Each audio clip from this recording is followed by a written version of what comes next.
Don't tell anything to our staff. How dare you touch his t-shirt? Police के डराएगा क्या बच्चा?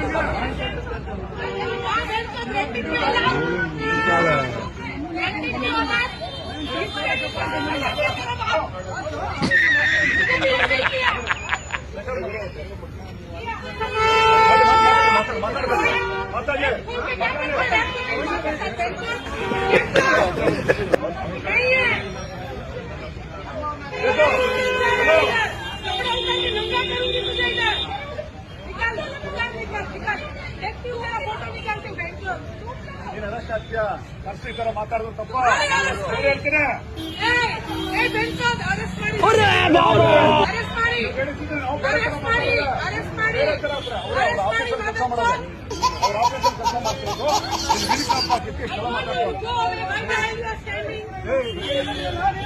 ನೀವು public ಮುಗಿಬೇಕು ಅವ್ರಿಗೆ ಅವರಿಗೆ